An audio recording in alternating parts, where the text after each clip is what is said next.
Bonjour à tous et bienvenue sur Paris Turf TV pour votre quotidienne reçue 5 sur 5, l'émission du Quintet Plus et du Top 5. Mardi, on a rendez-vous à Chantilly pour un quintet réservé à des chevaux que l'on connaît bien.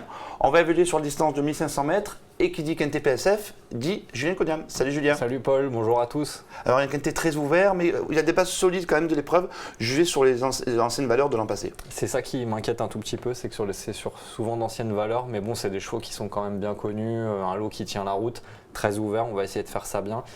Juste une petite chose à préciser, à Chantilly, il va fort espérer qu'il y ait du train. Moi, je compte sur les pensionnaires de Karine Affé pour en faire. Sinon, les petits numéros de corde sont à privilégier. Bon, j'ai tenté d'aller contre quand même. Allez, on écoute de suite votre sélection. Alors, le 9 Paraji, le 10 Hippolyte, l'As Désert Blanc, le 7 Half to Half, le 2 Exotique, le 6 Hello My Love, le 12 Attilas et le 13 Cerez.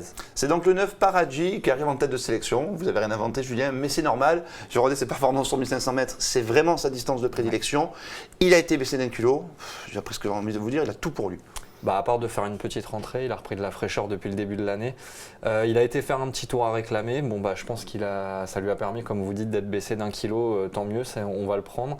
Il était battu par Skiperia ce jour-là. Skiperia a fait un début d'année de folie parce qu'elle a regagné handicap derrière. Donc je pense que même si c'était réclamé, la ligne est bonne. Pia Brandt fait un très très bon début d'année. On l'a vu samedi à Saint-Cloud. Elle a gagné avec une inédite et avec Camproc, un très bon cheval. Donc je pense que les Pia ils sont très très prêts.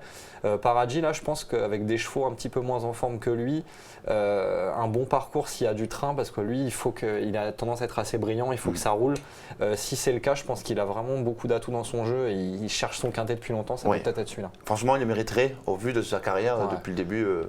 De sa carrière dans ce genre de catégorie. Et puis comme vous le disiez, il a une très belle habitude aux 1500 mètres et il fait très bien Chantilly, c'est une piste qui lui convient bien. C'est un bon point d'appui. On poursuit avec le numéro 10, Hippolyte. Alors lui, on sait qu'il a la pointure, mais comme c'est un attentiste, des fois, malheureusement, il est malheureux. Voilà, c'est exactement ce que je disais en intro. Là, on va le voir de suite dans la course de référence. C'était le 19 février. Bon, il avait attendu ce jour-là et c'était une rentrée à cette occasion. Après avoir connu pépins de santé, il va se terminer 5e et il va échouer de rien pour la 4e place. Oui, moi j'ai été emballé par cette rentrée, c'est pour ça que je l'ai mis aussi haut. J'ai trouvé que c'était une rentrée excellente. Il était absent depuis le mois de juin dernier, c'était vraiment une grosse rentrée. Hippolyte, c'est un très bon cheval, faut pas se tromper là-dessus. Et là, il portait une montagne de poids, il avait 64 kilos. Donc rentrée de plus de 6 mois, 64 kilos, finir comme il a fini. Moi, j'ai trouvé ça en ballon. Donc on va se craindre un tout petit peu la deuxième course après une longue absence. Oui, la fameuse deuxième course. La fameuse. Bon. Voilà, moi je pense que sur sa valeur, si ça se passe bien, et comme j'espère une course rythmée, si c'est rythmé, il va finir très vite. D'accord, la corde 15 du coup n'est pas handicapant. Non, de toute façon, Hippolyte, il faut attendre avec lui. Donc on va espérer qu'il y ait un wagon de bons chevaux qui viennent en dehors si ça a avancé et qu'ils viennent finir. Et conclure pas loin de Paraji. Exactement. Ça serait sympa. Ce serait beau. On parle du numéro 1, Désert Blanc. Alors lui, on sait que c'est un cheval de classe du lot, il a eu d'autres ambitions. Maintenant, il porte 61 kilos. Il y a du pour et du contre. Il y a du pour et du contre, c'est vrai. Après, Désert Blanc, oui, c'est un vrai spécialiste de PSF, énormément de vitesse. Moi, ce que j'aime bien avec Désert Blanc, c'est que je pense que c'est un cheval aussi assez saisonnier. Il fait souvent bien le début d'année. Il a bien couru à Pau la dernière fois. Et l'an passé, il a gagné un quintet. C'était début mars de l'an passé. Il était en 42 de valeur à cette époque. Voilà, une valeur à peu près similaire. Et c'était sur 1400 mètres. Et ce jour-là, il avait fait un truc parce qu'il était enfermé jusqu'à 150 mètres du poteau. Quand il a trouvé le passage, il avait croisé tout le monde. Donc je pense qu'il y a une forme saisonnière, il y a une vraie aptitude au sable. Le poids, c'est un cheval de classe. Pour moi, lui, ce sera plus une question de parcours. Faut pas qu'il tire trop, faut pas qu'il soit trop loin. Mais s'il nous refait ce qu'il a fait l'an passé, attention, parce qu'à cette valeur-là, c'est une première chance. Voilà, sur le papier, franchement, vu l'opposition, c'est une première chance. Je suis tout à fait d'accord avec vous. Ça sent bon. Ça fait plaisir. On est tous les deux en noir. C'est pas grave que on va pas être blacklisté. On parle maintenant du numéro 7, Half to Half. Alors, jugé sur sa dernière course à Cannes-sur-Mer, c'était impressionnant. Et le deuxième, c'était le cheval que vous appréciez. C'est des Kingers, un très bon cheval aussi. Half to Half, on recule un tout petit peu parce qu'il y a la pénalisation. Mais que comme il a pris 5 livres de pénalité. Bon. Ce qui n'est pas ultra sévère, je trouve, par rapport au style de la victoire. Il avait couru PSF de 1300 mètres le coup d'avant à Deauville. C'était un tout petit peu moins percutant, mais peut-être que la distance a été un peu courte. C'est un cheval qui est certainement en gros progrès, qui n'a pas relativement peu couru à cet âge-là. À Cagnes, il l'a fait vraiment de très belle manière.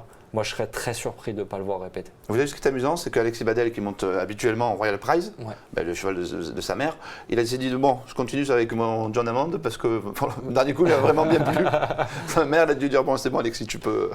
Moi je l'ai reculé un tout petit peu par rapport au sable et par rapport au fait que l'Aume paraît un tout petit peu plus relevé qu'à Cagnes, mais s'il gagne parce qu'il il a certainement une très belle marge, il n'y a rien d'étonnant, il faut vraiment le garder très très bien. On est d'accord. On parle du numéro 2 exotique. Alors les Prodhomme reviennent en forme. On les attendait à 15 ils n'étaient pas là. Maintenant, le début de meeting à Chantilly, ils sont présents. Mais bon, il a besoin de rassurer. Que dire de je sais plus où il en est. Franchement, ça fait partie de ces chevaux qu'on aime bien, mais qui nous fatiguent un petit peu parfois. On les met à chaque fois. On dit bon, c'est son jour, c'est son jour. Mais on en parle beaucoup, très difficile à saisir. Moi, je trouve qu'il n'a pas forcément eu des engagements favorables les dernières fois. Toujours pas trop sa distance, pas trop son terrain. Là, c'est 1500 mètres, c'est une distance qui lui convient très bien. Son dernier succès a été acquis sur PSF dans un quintet, c'était l'an passé à Cagnes. PC Boudot, donc cette fois, voilà, je pense que c'est un argument quand même de poids. Mauvais numéro de corde, donc il faudra que ça se passe bien aussi. Moi, je pense que là, on va le présenter quand même à 100% de ses moyens parce que c'est un engagement qui, malgré tout, est favorable. J'espère le voir mieux courir, mais tout en sachant que c'est jamais une assurance. D'accord, je vous propose d'écouter son entraîneur, Didier Prodhomme. Lui est mieux placé, lui est mieux placé que nous pour savoir où il en est. C'est notre premier info-terrain. Bon, en dernier lieu, le cheval avait beaucoup de poids. On n'avait pas trop de choix de course. Il avait couru une course à condition dans laquelle il manquait un peu de forme et le terrain était un petit peu lourd. Après, on aurait pu courir à la Liston, mais on serait barré certainement pour plein d'engagements dans tout le restant de l'année. Je pense qu'il est un petit peu juste à ce niveau-là quand même. Et donc, on a couru avec beaucoup de poids. Le cheval était moyen au niveau physique d'après Pauline. Il était un peu de travers. Il a été vu depuis par l'ostéopathe, donc il semble beaucoup mieux à l'entraînement. J'ai une petite réserve. Le cheval est quand même meilleur, à mon avis, dans un mois ou deux. Dès que le soleil va revenir, il va être en meilleure condition. C'est un cheval de bon terrain. Voilà, maintenant c'est un cheval de qualité. Il a hérité d'un numéro un petit peu extérieur. Donc il faut voir, il faut monter en attendant. Mais par contre il a un gros avantage. Il retrouve l'homme en forme du début d'année, Pierre-Charles Boudot. Donc voilà, il a des choses pour lui et des choses aussi un peu négatives. C'est plus à mon avis un cheval pour une 4-5e. Ça tombe bien. Il est un petit peu comme nous, il est mi-figue, mi-raisin. Il est un peu dans le doute. Il y a des plus, il y a des moins, mais bon. Ce qu'on retient, c'est Exotique aime le soleil comme voilà. Paul. Ça veut tout et comme Damien Bazère, que vous avez vu, il a pris une sacrée coup de soleil. Très belle couleur. Très belle couleur, vous le verrez peut-être à l'occasion. Donc voilà, c'est bien de le mettre en 5e position parce que c'est sa place. On peut pas. Difficile d'être plus chaud que ça avec lui quand même. On a besoin de rassurer en attendant le printemps. On parle de suite de votre sélection du jour, une rentrante de qualité. Oui, Madernia, c'est le 207 dans un petit lot sur 2700 mètres, une course à condition.